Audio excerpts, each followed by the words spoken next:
Halo, pecinta film. Selamat datang, tempat kita menjelajahi dunia film, mengungkap rahasianya, dan berbagi kecintaan kita pada film. Terima kasih kepada penonton setia kami, dan selamat datang kepada penonton baru. Joker, Volidu adalah film Amerika tahun 2024 yang merupakan sequel dari film Joker. Film ini disutradarai oleh Todd Phillips dan dibintangi oleh Joaquin Phoenix sebagai Joker, dengan Lady Gaga sebagai kekasihnya, Lee Quinzel. Film ini merupakan film musikal psikologis thriller yang terinspirasi oleh karakter DC Comics. Cerita film ini berlatar di Arkham State Hospital, di mana Arthur Fleck dikurung setelah kejahatannya sebagai Joker. Arthur berjuang dengan identitas ganda, dan dia menemukan cinta sejati dalam diri Harley Quinn. Film ini juga menampilkan Zazie Beetz dan Lee Gill yang mengulangi peran mereka dari film pertama. Film ini telah menerima ulasan yang beragam. Beberapa kritikus memuji penampilan Phoenix dan Gaga, serta musik dan gaya film. Namun, beberapa kritikus menganggap film ini terlalu berlebihan dan tidak sekuat film pertama. Joker, Volidu adalah film yang menarik dan kontroversial yang pasti akan memicu perdebatan. Film ini mengeksplorasi tema-tema kegilaan, cinta, dan keadilan, dan pasti akan meninggalkan penonton dengan banyak hal untuk dipikirkan. Arthur Fleck Joker, tokoh utama, seorang pria dengan penyakit mental yang serius, ditandai dengan serangan tawa yang tak terkendali dan delusi. Ia mengalami masa kecil yang traumatis, penuh dengan pengabaian dan penyiksaan. Arthur adalah individu yang kompleks dan rentan, yang perjuangannya untuk bertahan hidup di dunia yang kejam membawanya untuk mengekspresikan dirinya melalui persona Joker, yang merupakan perwujudan dari rasa sakit dan kemarahannya yang terpendam. Ia mencari koneksi dan pemahaman, namun seringkali malah dihadapkan pada penolakan dan kekerasan. Perkembangannya dari seorang individu yang lemah menjadi simbol pemberontakan bagi masyarakat yang tertindas adalah inti dari ceritanya. Harley Quinzel, seorang pasien di Arkham Asylum yang juga berjuang dengan penyakit mental. Ia memiliki masa lalu yang traumatis, ditandai dengan penyiksaan oleh orang tuanya. Lei mengagumi keberanian Arthur dan jatuh cinta padanya, melihatnya sebagai seseorang yang memahami perjuangannya. Ia menjadi sumber dukungan dan koneksi bagi Arthur, namun latar belakangnya yang tersembunyi sebagai Dr. Harley Quinzel, putri kepala dokter Arkham Asylum dan lulusan terbaik psikiatri, menambahkan lapisan kompleksitas pada hubungan mereka. Ia mewakili sisi lain dari kegilaan, satu yang termotivasi oleh empati dan cinta yang terdistorsi. Catherine, pengacara Arthur. Ia bermaksud untuk membela Arthur di pengadilan dan berusaha untuk mendapatkan keringanan hukuman untuknya. Ia mencoba untuk memahami kondisi mental Arthur dan menggunakan informasi ini untuk membangun pembelaan yang kuat. Namun, ia juga memiliki keterbatasan dan konflik kepentingan yang akhirnya menyebabkan perpecahan antara dia dan Arthur. Mary Franklin, seorang pembawa acara talk show terkenal yang menjadi target Arthur. Ia mewakili dunia yang kejam dan eksploitatif yang Arthur coba untuk lawan. Franklin memperlihatkan sifat yang manipulatif dan tidak peduli, memperburuk penderitaan Arthur. Jackie, seorang penjaga di Arkham Asylum yang memperlihatkan sedikit empati dan perhatian kepada Arthur. Ia membantu Arthur untuk mengikuti kelas paduan suara, yang memberikan secercah harapan dan kemungkinan untuk koneksi sosial yang positif. Sophie, ibu angkat Arthur, ia adalah sumber utama trauma masa kecil Arthur, yang mengakibatkan Arthur mengalami penyiksaan secara fisik dan emosional. Ingatan akan Sophie dan perlakuannya sangat memengaruhi tindakan-tindakan Arthur di masa dewasa. Gary, salah satu saksi dari kejadian pembunuhan Randall. Ia memberikan keterangan yang penting dalam persidangan Arthur, namun keterangannya juga ambigu dan memunculkan banyak pertanyaan. Para petugas Arkham Asylum, mereka sering memperlakukan pasien dengan kasar dan tidak manusiawi. Mereka mewakili sistem yang korup dan tidak peduli yang memperburuk penderitaan pasien mental. Arthur Fleck, seorang pria yang bergulat dengan penyakit mental, saat ia menavigasi kompleksitas masa lalu, masa kini, dan masa depannya. 2 tahun setelah dipenjarakan di Arkham Asylum, kesehatan mental Arthur menunjukkan tanda-tanda perbaikan. Ia kini mampu merasakan berbagai emosi, termasuk kesedihan, meskipun serangan tawa yang menyakitkan masih sesekali muncul. Meskipun kemajuannya, Arthur tetap menjadi target ejekan dan penyiksaan dari pasien lain serta staf. Ia sering kali ditekan untuk tampil menghibur mereka, tetapi ia tetap diam, tidak memberikan perlawanan. Suatu hari, Arthur dibawa ke gedung yang berbeda untuk bertemu dengan pengacaranya, Catherine. Selama perjalanan, Arthur bertemu dengan seorang wanita muda bernama Harley Quinzel, anggota paduan suara, yang tiba-tiba membuat gerakan menyerupai tembakan ke kepalanya. Tindakan ini mengingatkan Arthur pada gerakan serupa yang pernah dilakukan oleh ibunya yang telah meninggal, Sophie, dan Arthur merasa tertarik padanya. Catherine mendesak Arthur untuk bekerja sama dengan seorang psikiater yang ingin melanjutkan interogasinya. Ia menekankan pentingnya Arthur untuk mengungkapkan perjuangan mental yang dialaminya agar bisa mendapatkan keringanan dalam persidangan yang akan datang dan dipindahkan ke fasilitas rehabilitasi yang lebih layak. Psikiater tersebut menggali masa kecil Arthur yang traumatis, mengeksplorasi kemungkinan bahwa penyiksaan dan cedera otaknya berkontribusi pada munculnya persona Joker yang membawanya untuk membunuh 3 pemuda di kereta. Interogasi kemudian beralih ke keputusan Arthur untuk menghadiri acara talk show Mary Franklin dan membunuhnya di televisi langsung. Psikiater tersebut menyelidiki apakah tindakan ini direncanakan atau jika Joker yang mengendalikan tubuh Arthur. Arthur lebih banyak diam selama sesi ini, hanya mengungkapkan bahwa tujuan utamanya adalah mengakhiri hidupnya di acara tersebut. Hari itu, Arthur mendapatkan kabar baik dari seorang penjaga bernama Jackie, yang merekomendasikannya untuk mengikuti kelas paduan suara. Berita ini membuat Arthur bersemangat, memberinya kesempatan untuk berinteraksi dengan gadis yang menarik perhatiannya. Keesokan harinya, Arthur menghadiri kelas paduan suara dengan penuh semangat. Ia berdiri di samping gadis yang ditemuinya sebelumnya dan memperkenalkan diri. Gadis itu memperkenalkan dirinya sebagai Lei, seorang pasien dengan riwayat penyakit mental. Ia menjelaskan bahwa ia dirawat di Arkham setelah membakar apartemen orang tuanya, didorong oleh tahun-tahun penyiksaan. Terinspirasi oleh tindakan Arthur, Lei mengaku memiliki masa lalu yang penuh kekerasan, mengakui bahwa ia telah membunuh 5 orang, 3 di kereta, 1 di televisi langsung, dan ibunya sendiri. Rumah sakit mengakui bahwa Arthur memiliki 2 kepribadian, meskipun ia tidak pernah mengakuinya. Lei menyatakan kekagumannya pada keberanian Arthur dan mengungkapkan bahwa ia jatuh cinta padanya. Namun, kebersamaan mereka tidak berlangsung lama. Setelah kelas paduan suara, Lei membawa Arthur berkumpul dengan tahanan pria. Mereka menonton siaran televisi di mana seorang jaksa berjanji untuk mencari keadilan atas kejahatan Arthur dan memastikan dia menerima hukuman terberat. Namun, Arthur merasa lega. Ia telah menemukan seseorang yang memahami perjuangannya dan membuatnya merasa tidak sendirian. Ia mengekspresikan keberaniannya melalui musik dan tarian,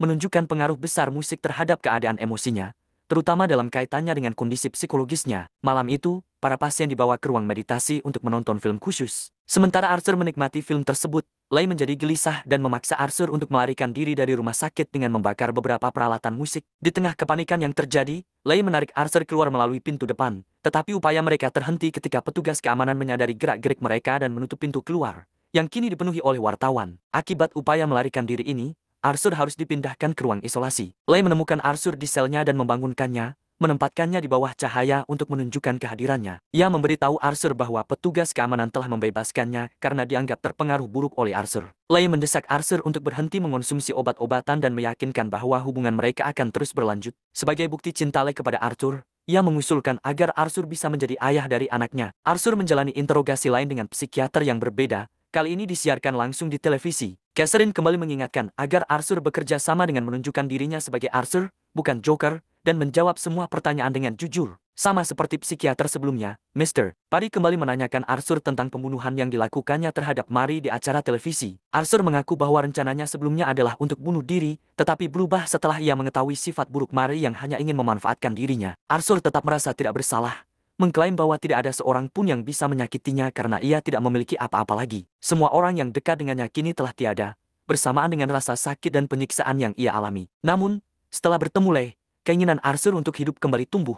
Ia bahkan mengungkapkan rencananya untuk keluar dari rumah sakit jiwa dan hidup bersamanya. Pernyataan ini mengejutkan semua orang yang hadir, hingga Mr. Paddy mengakhiri interogasi. Sebelum meninggalkan ruangan, Arthur mengekspresikan perasaannya melalui lagu dan tarian. Gerakannya mencapai ruang sidang. Setelah melalui beberapa interogasi, kini tiba saatnya Arthur menjalani persidangan yang akan berlangsung dalam beberapa tahap untuk menentukan hukumannya. Tahap pertama, jaksa menghadirkan psikiater untuk memberikan kesaksian berdasarkan pertanyaan dalam interogasi yang telah mereka lakukan sebelumnya. Sebelum persidangan dimulai, Arthur terus melihat ke arah tempat duduk penonton. Ia berharap Lei datang untuk menyaksikannya. Berdasarkan keterangan yang telah diberikan dan mengingat semua kesalahan Arthur, jaksa dapat menyimpulkan bahwa Arthur tidak memiliki kepribadian ganda. Semua kejahatan yang dilakukan Arthur murni berasal dari kesadaran dan kewarasannya sendiri. Namun, Catherine berusaha membelah dengan mengungkit kembali masa lalu Arthur yang traumatis dari sosok yang ia anggap sebagai ibunya. Arthur tidak pernah ingin merasakan penderitaan tersebut dan sering mencari bantuan untuk mengatasi masalah hidupnya, termasuk mengonsumsi obat antidepresan demi menjaga kesehatan mentalnya. Namun seiring berjalannya waktu,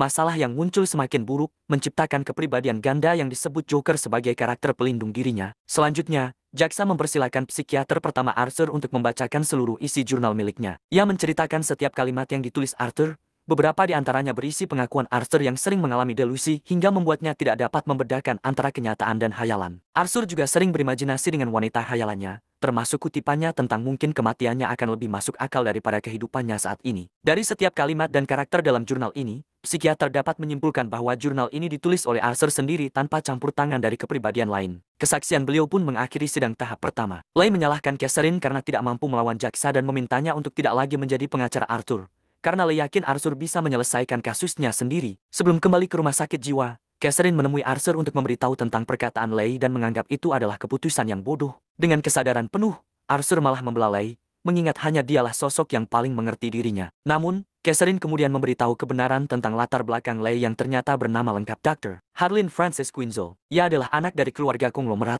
di mana ayahnya adalah kepala dokter di rumah sakit jiwa Akram, yang membuat Harlin bisa dengan bebas keluar masuk rumah sakit. Ia juga merupakan mahasiswi lulusan terbaik dari sekolah psikiater di Arkham Asylum, Gotham City. Meski awalnya ragu dengan kebenaran tersebut, namun perkataan Catherine terus terngiang di dalam pikirannya. Kebetulan, hari ini Lei melakukan kunjungan untuk Arthur. Ia memanfaatkan momen ini untuk menanyakan kebenaran dari perkataan Catherine sebelumnya, dan Lei mengakui bahwa apa yang dijelaskan Catherine adalah benar. Namun terlepas dari status Lei, rasa cinta dan kekagumannya bukanlah omong kosong belaka. Lei merasa ia paling mengerti keadaan Arthur, tidak seperti yang lain yang hanya ingin memanfaatkannya. Kabar baik lainnya adalah Lei sedang mengandung anak dari Arthur. Lei sangat yakin jika Arthur dapat menyelesaikan kasus ini seorang diri. Ia juga telah mempersiapkan apartemen lama Arthur sebagai tempat tinggal baru mereka dan membesarkan anak mereka di sana bersama-sama. Di persidangan tahap kedua, jaksa menghadirkan Sophie sebagai saksi yang menceritakan kehadiran Arthur di apartemen pribadinya setelah membunuh 3 pemuda di kereta. Sophie kemudian teringat dengan perkataan mendiang Pani yang menyebutkan jika Arthur dilahirkan untuk menghibur dan membawa kebahagiaan bagi semua orang. Arthur bahkan menjadikan perkataan Pani sebagai motivasi dalam kehidupan nyatanya dan berprofesi sebagai badut hiburan. Dari keterangan Sophie dan pembelaan Catherine mengenai dirinya serta mendiang ibu angkatnya,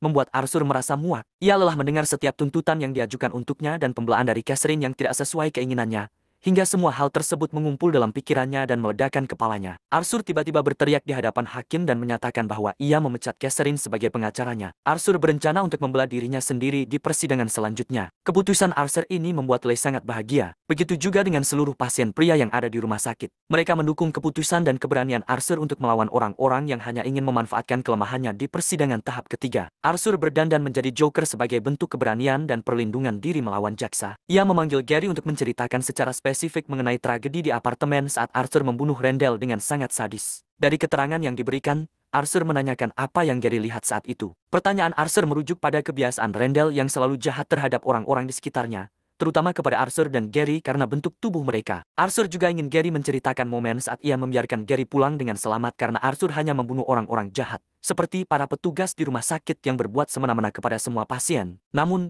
Gary tidak mengutarakan hal tersebut dan malah mengaku ketakutan pada Arthur hingga akhirnya Arthur menutup persidangan hari ini tanpa melakukan pembelaan diri. Sekembalinya ke rumah sakit jiwa, Arthur langsung dibawa oleh Jack dan 2 petugas lain untuk dihajar karena mereka tidak terima dengan pengakuan Arthur yang bisa menghancurkan martabat mereka dan berujung pada pemecatan mereka dari rumah sakit. Sementara seluruh pasien yang mengetahui kebusukan para petugas hanya bisa berteriak dari ruang tahanan masing-masing. Keberanian Arthur membuat seluruh tahanan merasa bangga. Ia menjadi simbol yang mewakili kebebasan mereka dalam melawan ketidakadilan di persidangan. Tahap terakhir yang akan menentukan nasib Arthur ini, Lei mempersiapkan diri dengan merias wajahnya dan mengenakan jas berwarna sama seperti Joker. Namun di persidangan ini, terlihat bahwa ada yang berbeda dengan Arthur selama persidangan berlangsung. Arthur hanya melamun, tidak mengeluarkan ekspresi apapun, dan malah membuat pengakuan yang sangat mengejutkan. Dalam pengakuannya, Arthur menyebut dirinya tidak pantas menjadi sosok Joker yang menginspirasi masyarakat kelas bawah. Arthur merasa bersalah karena telah menghabisi banyak nyawa, termasuk ibunya sendiri, dan semenjak kemunculannya sebagai sosok Joker, semakin banyak warga tak bersalah yang mengalami kemalangan akibat terinspirasi olehnya. Bagi Arthur, Joker hanyalah sosok yang terlahir sebagai cara menghadapi dunia yang terus-menerus membuatnya tertawa karena banyaknya komedi yang diberikan. Dan itulah yang membuat Arthur melahirkan kepribadian yang tidak memiliki perasaan dan bersikap sinis terhadap dunia yang ingin melihatnya hancur. Joker tidak seperti karakter jahat lain yang ingin menghancurkan dan menghabisi seseorang karena keegoisannya sendiri. Joker adalah perwujudan dari keinginan banyak orang yang selama ini tersakiti, tertindas, dan dicampakkan oleh orang-orang di sekitarnya. Pengakuan serta penyesalan Arthur membuat Lei dan seluruh pendukungnya merasa sangat kecewa, dan dari pengakuan itu juga, hakim memutuskan bahwa Arthur dijatuhi hukuman mati atas semua kasus yang telah ia perbuat. Secara tiba-tiba, kebiasaan tertawa Arthur mulai kembali, membuat beberapa keluarga korban merasa terhina. Bersamaan dengan itu, gedung pengadilan diserang bom, menewaskan sebagian besar orang yang berada di dalamnya. Beruntung, Arthur berhasil selamat. Memanfaatkan kesempatan ini, Arthur mulai berjalan keluar gedung dan diselamatkan oleh 2 pemuda yang terinspirasi olehnya. Mereka membantu Arthur melewati kericuhan yang terjadi di luar gedung dan menghindari pihak kepolisian. Arthur kemudian berlari menuju apartemen lamanya untuk menemui Lei untuk yang terakhir kali. Namun, Lei mengaku sudah tidak terikat lagi dengan Arthur. Ia hanya mengenal Arthur sebagai sosok Joker yang tidak pernah menyesali perbuatannya, dan alasan itu membuat Lei terpaksa meninggalkannya. Pada akhirnya, tragedi yang dialami Arthur memaksanya untuk kembali sendirian. Arthur menjalani hari-hari sebelum hukuman matinya dengan normal bersama pasien lain. Saat Arthur akan kembali ke ruang tahanan, ia dipanggil oleh seorang pasien yang ingin menunjukkan komedinya. Di akhir cerita, pasien tersebut menghabisi nyawa Arthur dengan menikam perutnya berkali-kali. Apakah momen ini yang dimaksud dengan hukuman mati bagi Arthur? Apakah semua pengalaman yang dilalui Arthur sebelumnya hanyalah delusi semata sebelum ia kehilangan nyawa? Tidak ada penjelasan yang pasti. Arthur membuat kita mempertanyakan ulang sudut pandang keaslian dalam setiap alur kehidupannya. Kehidupan setiap individu jika dipandang secara keseluruhan memang adalah sebuah tragedi. Tapi jika diteliti secara detail, kehidupan memiliki karakteristik yang merujuk pada sebuah komedi. Tidak seperti tragedi, komedi akan sangat lucu ketika punchline-nya dapat menjungkir balikan ekspektasi kita, membuat semua itu tidak sesuai dengan hal yang kita bayangkan atau kita rencanakan. Yang paling mencolok dari komedi Arthur adalah pernyataan tertulis dalam jurnalnya yang mengatakan bahwa ia menganggap kematiannya akan lebih masuk akal daripada kehidupannya sendiri. Banyak pelajaran yang dapat kita ambil dari kehidupan Arthur agar bisa lebih mensyukuri hidup, karena sejauh ini mungkin tidak ada hidup yang lebih mengenaskan selain hidup Arthur Fleck itu sendiri. Bermula dari kenyataan dirinya yang hanya anak adopsi, mendapat siksaan masa kecil dari ibu angkat, dan kekasih gelapnya. Hingga ketika dewasa, Arthur masih mengalami perundungan yang membuatnya kehilangan pekerjaan yang ia cintai. Meski begitu, Arthur terus-menerus menertawakan setiap kejadian yang menimpa hidupnya dan melukis senyum di wajahnya agar terlihat baik-baik saja. Namun di samping segala masalah dan cedera saraf otak yang Arthur alami, yang membuatnya bingung mengekspresikan emosi, kita juga kerap kali bertindak seperti Joker itu sendiri. Karena pada kenyataannya, kita sering mencoba untuk membuat semua hal terlihat baik-baik saja sambil tersenyum, padahal masalah kita sangat besar dan mungkin hanya kita sendiri yang mengerti betapa beratnya menceritakan masalah tersebut kepada orang lain. Kami memberikan apresiasi kepada kamu dari relung hati yang paling dalam yang telah melewati berbagai cobaan berat dalam hidup, tetapi masih bisa tertawa dan tidak gila hingga saat ini. Joker, Volido menggambarkan perjalanan kompleks seorang individu, Arthur Fleck, yang terjebak dalam jeratan penyakit mental dan trauma masa lalu. Melalui perkembangan karakter Arthur, kita melihat transformasinya dari seorang pria yang rentan menjadi sosok yang menantang norma sosial dan mengeksplorasi tema identitas, keadilan, dan kemanusiaan. Arthur, yang berjuang melawan kegelapan dalam dirinya, menciptakan persona Joker sebagai bentuk pelarian dan pengekspresian rasa sakitnya. Hubungannya dengan karakter seperti Harley Quinn dan Catherine menunjukkan pencarian untuk koneksi dan pemahaman di tengah dunia yang seringkali tidak peduli dan kejam. Keterlibatan mereka menggarisbawahi dampak trauma dan bagaimana hubungan interpersonal dapat menjadi sumber dukungan atau, sebaliknya, menyebabkan lebih banyak luka. Narasi ini juga menyoroti kritik terhadap sistem kesehatan mental dan masyarakat yang gagal memberikan dukungan yang dibutuhkan oleh individu dengan gangguan mental. Melalui pengalaman Arthur dan karakter lainnya, cerita ini mendorong kita untuk merenungkan pentingnya empati, pengertian, dan keadilan dalam menghadapi masalah kesehatan mental. Akhir cerita yang tragis mengingatkan kita bahwa kehidupan dapat menjadi tragedi bagi banyak individu, namun juga memberikan pelajaran tentang keberanian dan ketahanan. Arthur Fleck, dalam segala keterpurukannya, menjadi simbol bagi banyak orang yang merasa terpinggirkan dan tidak terdengar, menggugah kita untuk lebih peka terhadap penderitaan orang lain dan berusaha menciptakan dunia yang lebih inklusif dan peduli.